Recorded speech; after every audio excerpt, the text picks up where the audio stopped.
I hope you have already followed the Nikon progression through our single-digit professional Nikon F series. Today we're looking at another Nikon minor F camera, the Nikon FE, introduced 1 year after Nikon FM in 1978. It was succeeded by FE2 in 1983. FE and FE2 had 8 years of overlap with Nikon F3, and we see several similarities. FE sold around 1.1 million units. That's even more than the long-lived Nikon F3, which sold around 790,000. Nikon FE is in the same semi-professional or advanced user family as Nikon FM, FM2, FM2N, and FM3A, but not FM10. We won't talk about the black sheep in the family. These are more compact than the professional single F series. The trend for compaction was started by Olympus OM1 and gradually followed by all other manufacturers, especially Pentax and Canon. Its weight is 590 grams, which is exactly the same as Canon AE-1, but FE was at least 25% more expensive than the consumer-oriented AE-1. This solid camera has a wonderful and highly intuitive manual mode like the FM series, but it adds aperture priority automatic exposure to its features. That, of course, means the shutter speeds are electronically controlled with one backup mechanical shutter speed, in the same way as Nikon F3. Nikon FE was more expensive than its companion Nikon FM, presumably because of the additional automation features. When Nikon FE was released in 1978, Canon released its AE-1, which leapfrogged Nikon to introduce the first PASM automation. That means Program Auto, Aperture Priority Auto, Shutter Priority Auto, and Manual. The computerized Canon A1. This extraordinary 35mm camera gives you 6 different exposure modes, 5 automatic, 1 manual. The Canon A1 offers shutter priority automatic exposure. For landscapes, portraits, or any still object, use the A1's aperture priority automatic exposure. For carefree, foolproof photography, use both modes simultaneously with the Canon A1's programmed automatic exposure. The versatile Canon A1. As Canon was also a major player and trendsetter, the message was, resistance is futile. Your life, as it has been, is over. You'd better get used to it and stop complaining about battery reliance. This, of course, proved to be correct in the next decade or so. This is further confirmed when the next 2 years, 1979 and 1980, Pentax ME Super, Nikon F3, Pentax LX, and Leica R4 introduced their own electronic shutters, each with a backup manual shutter speed.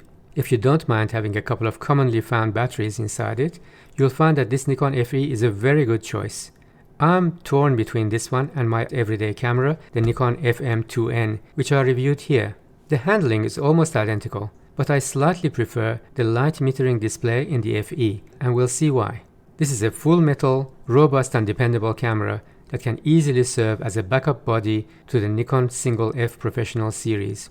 The film advance lever in the 30-degree standoff position acts as the on button. For left-eye shooters like me, the nose may occasionally press it in and turn off the camera, which can be annoying in the same way as the F3, but you'll get used to it. The full swing is 135 degrees, which is average to short. The sound of the film advance indicates a very precise geared mechanism inside. It's very satisfying. Automatic advance is available through the MD11 or MD12 motor drive. The frame counter is above the lever with 0 shown in red, but Nikon recommends that your first real shot should be number 1, which is a dot after 0. One advantage of FE over FE2 or even F3 is that it doesn't default to a fixed shutter speed while loading and before it reaches number 1. It'll shoot as normal from the very beginning. The frame counter goes to number 36, which is also colored red, but you can keep going past that and may be lucky to get 1 or 2 more shots. The shutter release is here and is threaded for cable release. The shutter dial is here with a very good range, from B to 8 full seconds, then all the way to 1/1000th of a second and auto. The dial locks on the auto and can be released with the central button. In the auto mode, the shutter is stepless, so it may decide to shoot in between the numbered speeds. This M90 refers to one of 2 fully manual shutter speeds that can be used in case the battery dies and you don't have any spares. The mechanical shutter feature is like the F3, but much simpler in the implementation, which we saw in this review. The other manual shutter speed is B, which means the shutter remains open until you release the shutter button. The shutter speed 125 is marked in red to indicate this is the maximum speed for flash sync. This camera in the auto mode is not bound by the numbered shutter speeds on the dial. It is actually capable of going faster than 1/1000th of a second, but this is not acknowledged by Nikon since it cannot be guaranteed. Its analog electronic circuitry can even do accurate long exposures, such as a whole minute. FE has a vertically traveling shutter with minimal vibration. This is the film plane locator for super accurate short distance measurement. In the center, we have a hot shoe for a range of Nikon speedlights and third-party flash guns. On the left, we have the dedicated ISO selection dial, which is labeled as ASA. That's the same thing. Press the safety lock and rotate until the correct ASA aligns with the red index mark. The range is ISO 12 to ISO 4000 in 1/3 stops. The same dial also shows exposure compensation from -2 to +2 in half steps. On the back, we have one and only indication that this is actually Nikon FE. On Nikon FE2, the label is large and on the front. On the top of the viewfinder, there's a little red light that indicates flash ready, but only with Nikon SB10 speedlight and some other compatible ones. On the left, there's a convenient battery check. Just turn the lever and the light comes on indicating the battery is good. You should not have any problems with minimal reliance on batteries. I know it's trendy to aim for fully mechanical, but this is more than okay, really. Don't be frightened. I'm not frightened. If you forget to check the battery and it almost runs out of juice, it may actually shoot, but the mirror may stay locked up and refuse to return. If that happens, the camera is not broken. Just turn the shutter to M90 manual setting and the mirror will return. Then change the batteries and everything will be okay again. The back has a memo holder to slot in the film box tab to remind you of the type of film loaded. On the front left, we have a dual-purpose lever. Pull it away from the lens and it's a self-timer. Self-timer can be set between 8 and 14 seconds depending on how much you rotate the lever. This is an easily cancelable self-timer. So after setting the self-timer, if you change your mind, guess what? All you need to do is turn it back up and that's it. In some cameras like AE-1, the self-timer cancellation is so unintuitive that it's actually a booby trap. If you push the same lever towards the lens and hold it until you shoot, it acts as automatic exposure lock. This locks the measured automatic shutter speed for the currently selected aperture. You can go on to change the aperture if you want. The camera will hold the same shutter speed but changes the aperture as you wish. Maybe another quick way of doing exposure compensation.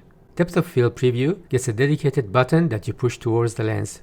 Normally, regardless of what aperture you select, the viewfinder will show you the full open aperture, nice and bright. Then, a nanosecond after you press the shutter release, it narrows to your selected aperture, take the picture, and snap back to full aperture again. The depth of field button will temporarily narrow the aperture to its current setting, for example f22, and the view will go darker. This will show you the true depth of field, which is greater the narrower the aperture is. So you would normally want to do this with narrow apertures where the depth of field substantially differs from the maximum open aperture. There's no point doing this on f1.8 or f2, as practically nothing will happen. On the other side, we have the lens release button. To take off the lens, you turn right, the opposite of almost every other SLR. That's the Nikon Special, originally inherited from Contax 1, 2, 3, and Nikon S rangefinder cameras. With the FE, you can use a very wide range of Nikon F mount lenses. I think it's only beaten by Nikon F4 in the compatibility range. You can use pre-AI and AI lenses, but of course AI, which has automatic aperture indexing, is recommended so that open aperture measuring can be done. With the next model FE2, this feature is not available, so if you have lots of older pre-AI Nikon lenses, FE is a better bet than FE2. AI lenses have a little ridge on the back to push this spring action metal tab on the body. This communicates the lens aperture setting to the light meter. The old pre-AI lenses don't have the ridge. They have a smooth bottom. Originally, they relied on these metal rabbit ears and a matching needle on the body to transmit the information. Like the first king, Nikon F Photomic here. To mount a pre-AI lens, you need to get this spring action tab out of the way. Otherwise, the lens gets stuck and won't turn. For that, you need to press this tiniest button and lift the tab out of the way. Then you can mount the pre-AI lens normally. but since there's nothing linking to the rabbit ears, the camera doesn't know the aperture setting and normal light measurement won't work. You need to use a technique called stop-down metering. This means press the depth of field preview to narrow the aperture, then while holding it, measure the light, adjust the shutter or aperture, and shoot. For anything other than the old pre-AI lenses, make sure this tab is the default position by folding it back. To summarize, these are Nikon lenses which are compatible with the FE. Autofocus lenses will work in the manual focus mode. The VR lenses will work but without the VR feature. Lenses which are not really suitable for FE are the G and the X lens types which have no aperture ring. Nikon 35mm fisheye lenses from the 1960s must not be mounted on the FE. At the bottom of the camera, we have the motor drive mechanical connection without the need for any protective caps. Then we have the film rewind button, and here's the standard tripod socket, and this is the motor drive electrical contact. The battery cap is here. Inside, it takes 2 SR44 or 1 2LR44 or 2 LR44 batteries. Like all Nikon F cameras, the viewfinder is clear, large, easy to see with full exposure information. The light measurement is through the lens. There are 2 photocells, one on either side of the eyepiece. The sensors take in the entire scene, but with a strong bias towards the central 12mm circle. It is 60-40 center-weighted measurement. The meter display is one of the best, if not the best and most intuitive system there is, in my opinion. It is superior to Nikon FM and FM2. First, in the top center you see the selected aperture through the Aperture Direct Readout or ADR. This reads the aperture directly from the aperture ring on the lens itself. On the left, you see the entire shutter scale from B to 8 seconds and all the way to 1/1000th of a second. The black needle shows what shutter speed the camera recommends in manual or auto mode. In the manual mode, the second green translucent needle shows the shutter speed you've chosen. You can first choose your preferred aperture, then you rotate the shutter dial until the green needle matches the black needle.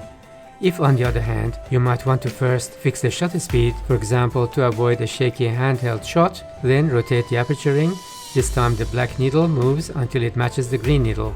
One way or another, when the 2 needles match, you have the perfect exposure as recommended by the camera. Another alternative is the auto mode, where the green needle gets parked on the A position. Then the camera is simply showing its own recommended shutter speed, which is what's shown by the black needle. This simple system means you can set the camera on the manual mode and see exactly how much you need to shift your aperture or shutter to match the green and black needles. If you want to give it a little more or less light, you can just go slightly above or below the needle. You can do this instantly when you're in a backlighting situation, when you want to slightly overexpose, or someone with a black suit where you might like to underexpose to get that real black. This quickly becomes second nature, much easier than using the exposure compensation dial, which requires you to look up at the dial. Now, why do I say it's better than the excellent Nikon FM2? Because in FM2, you see only over and under and correct exposure with 3 LEDs. You don't instantly see where you are within the full scale. You have to click one stop at a time, otherwise you might overshoot and have to go backward. Nikon FE shows you the full scale and where you are right now, just one click away from the target, or you have to go a long way. Also, in which direction to turn them. This is brilliant simplicity. In my humble opinion, this is the best way of light metering bar none. In the shutter scale, B at the bottom means bulb and M means fully mechanical M90 shutter setting. What you see here is a default focusing screen type K. There are 2 other focusing screens B and E. As the viewfinder is not interchangeable, the focusing screen can be changed with a little tool that comes in the box from inside the lens mount. You can also get newer and brighter focusing screens K2, E2 and B2 and K3, E3 and B3. Since the light meter reads off the focusing screen, it will measure more light as if it was brighter outside. It will then try to force you to reduce the exposure. You need to compensate for this error by deliberately setting the exposure compensation to +half stop. This will fix it. Personally, I wouldn't bother. The original focusing screens are more than good enough and no compensation is necessary.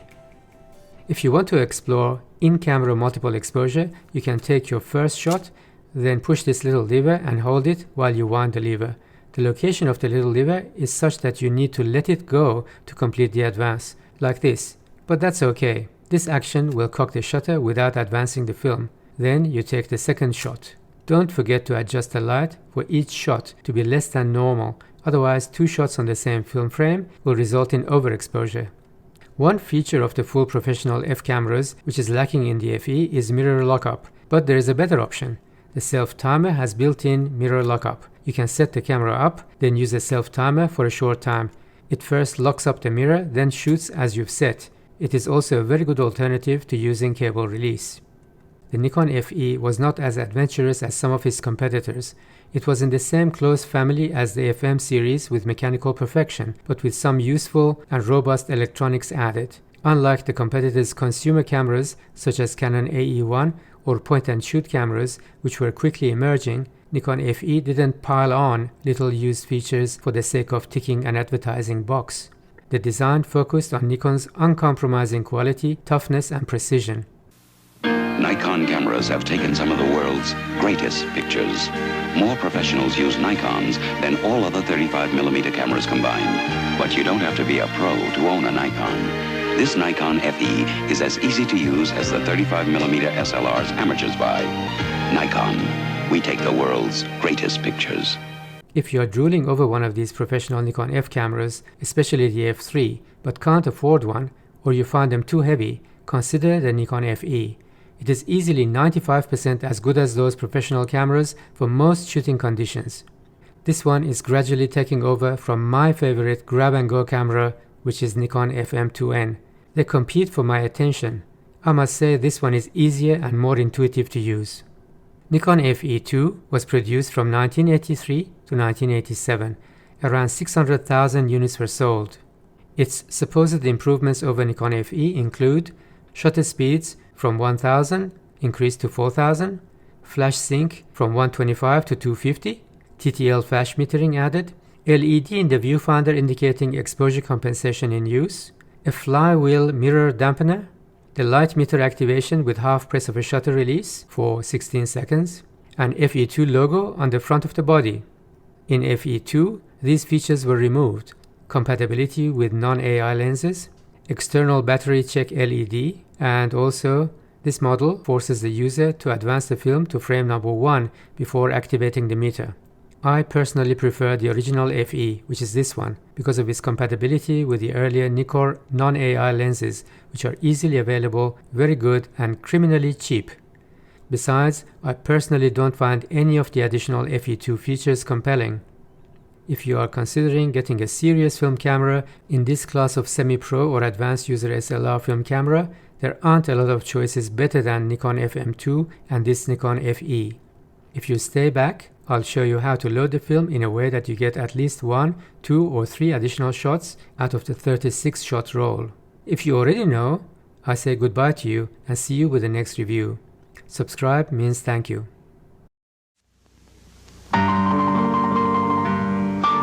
無駄を取り去った時、本物が分かってくる。オート&マニュアル。シンプルニコン。